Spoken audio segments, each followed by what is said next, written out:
आप अभी तक में और मैं हूं आप सभी के साथ मानसी झा। अब बता दें, उत्तर प्रदेश में 10 विधानसभा सीटों पर होने वाले उपचुनाव की जीत का जिम्मा बीजेपी की कोर कमेटी ने संभाल लिया है। मुख्यमंत्री आवास पर हुई बैठक में तय किया गया है कि संगठन और सरकार दोनों मिलकर उपचुनाव की जीत की इबारत लिखेंगे। CM Yogi Adityanath, deputy CM Keshav Prasad Maurya, deputy CM Brajesh Pathak, BJP के प्रदेश अध्यक्ष भूपेंद्र चौधरी और महामंत्री संगठन के दो सीटों का टास्क दिया है। बीजेपी के टॉप 5 नेता खुद उपचुनाव का मोर्चा संभालेंगे, लेकिन सबसे बड़ा सवाल है कि योगी, केशव पाठक, चौधरी और धर्मपाल में सबसे चुनौती वाली सीट किसे सौंपी गई है। चलिए इस रिपोर्ट में आपको बताते हैं कौन से वो नेता है जिसको टॉप 5 में से सबसे ज्यादा चुनौती वाली सीटें सौंपी गई है। लोकसभा चुनाव के बाद रिक्त हुई विधानसभा की 10 सीटों पर उपचुनाव होना है। इनमें फूलपुर, गाजियाबाद, मंझवाख, खैर, मीरापुर, कुंदरकी, करहल, मिल्कीपुर, कटहरी और सीसामऊ सीट शामिल है। सपा के 4 विधायकों के सांसद और 1 विधायक को सजा होने के चलते 5 सीटें खाली हुई, तो बीजेपी कोटे के 3 विधायकों के सांसद बनने के चलते रिक्त हुई। इसके अलावा 1 सीट आरएलडी के विधायक के सांसद बनने तो 1 सीट निषाद पार्टी के विधायक बीजेपी से सांसद चुने जाने के बाद खाली हुई। इस तरह 5 सीटें सपा कोटे की हैं, तो 5 सीटें बीजेपी नेतृत्व वाले एनडीए खाते की भी हैं। ऐसे में समझा जा सकता है कि उपचुनाव कितना अहम माना जा रहा है। बता दें, यूपी उपचुनाव की तैयारी के लिए सीएम योगी ने अपने 30 मंत्रियों की एक कमेटी बनाई थी, लेकिन अब ये तय हुआ कि ये जिम्मेदारी अब सरकार और संगठन के टॉप 5 नेता संभालेंगे। सीएम योगी आदित्यनाथ को कटहरी और मिल्कीपुर विधानसभा सीट की जिम्मेदारी मिली। डिप्टी सीएम केशव प्रसाद मौर्य को फूलपुर, मंझवा तो ब्रजेश पाठक को सीसामऊ और करहल सीट की कमान सौंपी गई है। बीजेपी प्रदेश अध्यक्ष भूपेंद्र चौधरी को कुंदरकी और मीरापुर तो संगठन महामंत्री धर्मपाल सिंह को गाजियाबाद और खैर सीट की जिम्मेदारी सौंपी गई है। सीएम योगी आदित्यनाथ को अयोध्या की मिल्कीपुर और अंबेडकर नगर की कटहरी विधानसभा की जिम्मेदारी मिली है। यह दोनों ही सीटें 2022 में सपा ने जीती थी। कटहरी से लालजी वर्मा विधायक चुने गए तो मिल्कीपुर से अवधेश प्रसाद जीते थे, लेकिन अब दोनों ही सपा विधायक सांसद बन गए। सपा कोटे वाली इन दोनों ही सीटों पर कमल खिलाने का जिम्मा सीएम योगी को सौंपा गया। मिल्कीपुर सीट के सियासी बावजूद में आने के बाद से बीजेपी सिर्फ 2 बार ही जीत सकी, जिसमें एक बार 1991 और दूसरी बार 2017 में जीती थी। कटहरी सीट बीजेपी सिर्फ एक बार 1991 में जीत सकी। बीजेपी के लिए मुश्किल माने जाने वाली दोनों सीटों का जिम्मा सीएम योगी को मिला।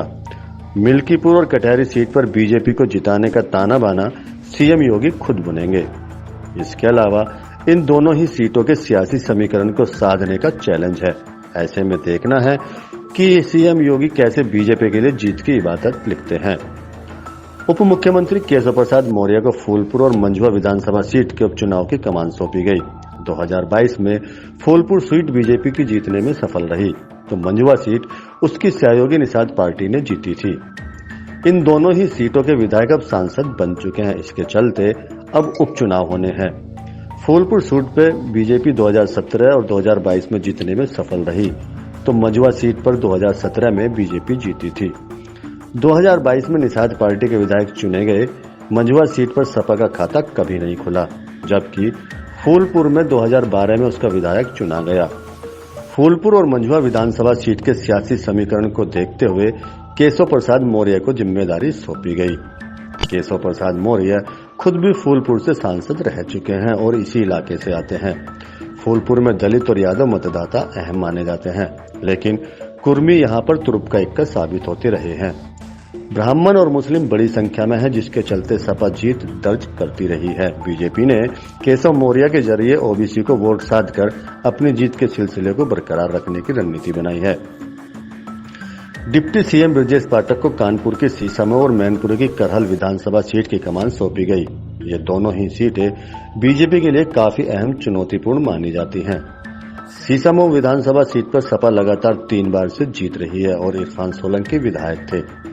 1996 के बाद से बीजेपी यह सीट जीत नहीं सकी। करल सीट सिर्फ एक बार सपा हारी है। इस तरह से दोनों ही सीट सपा की मजबूत सीटों में मानी जाती है और बीजेपी के लिए काफी मुश्किल भरी रही है। इस तरह से ब्रजेश पाठक को उपचुनाव में सबसे मुश्किल टास्क सौंपा गया है, जहां पर उन्हें कमल खिलाने की जिम्मेदारी दी है। करल सीट से 2022 में अखिलेश यादव विधायक रहे, जिन्होंने सांसद बनने के बाद इस्तीफा दे दिया।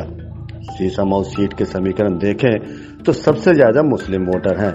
इसके बाद ब्राह्मण, फिर दलित, कायस्थ, वैश्य, यादव और सिंधी हैं। मुस्लिम वोटर 1 लाख के करीब है तो 50,000 ब्राह्मण हैं। इसके अलावा दलित और ठाकुर वोट भी ठीक ठाक हैं। इस तरह से ब्रजेश पाठक को सबसे मुश्किल भरी सीट देकर उसकी चुनौती को बढ़ा दिया है।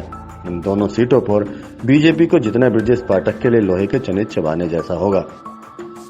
बीजेपी के प्रदेश अध्यक्ष भूपेंद्र चौधरी को मुजफ्फरनगर की मीरपुर और मुरादाबाद की कुंदरकी विधानसभा सीट की जिम्मेदारी मिली है। बीजेपी के लिहाज से दोनों ही सीटें मुश्किल भरी मानी जाती हैं। कुंदरकी सीट पर बीजेपी महज एक बार चुनाव जीत सकी, जबकि मीरापुर सीट के सियासी वजूद में आने के बाद बीजेपी सिर्फ एक बार 2017 में जीती। 2022 में कुंदरकी सीट सपा जीतने में कामयाब रही तो मीरापुर सीट आरएलडी ने सपा के समर्थन से जीती थी।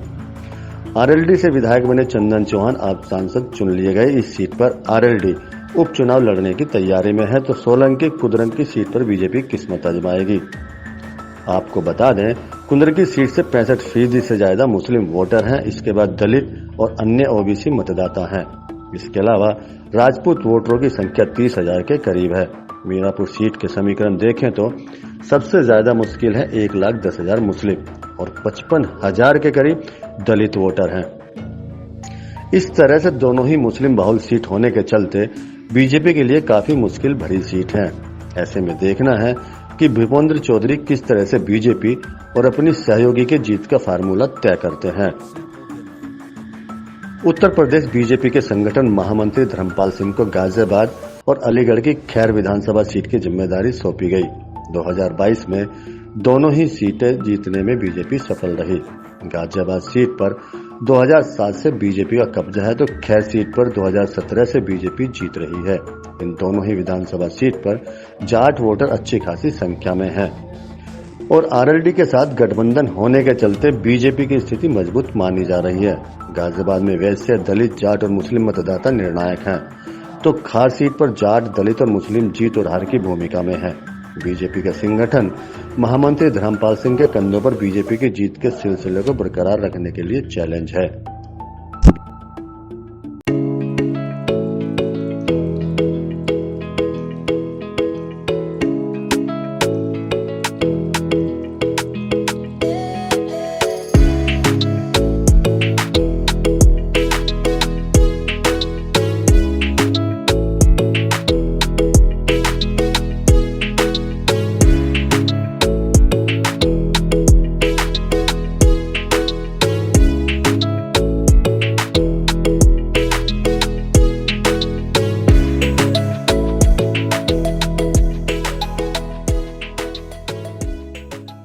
देश और दुनिया की खबरों से अपडेट रहने के लिए आप अभी तक न्यूज चैनल को सब्सक्राइब करना ना भूलें और साथ ही हर न्यूज का नोटिफिकेशन पाने के लिए बेल आइकन को भी दबाएं।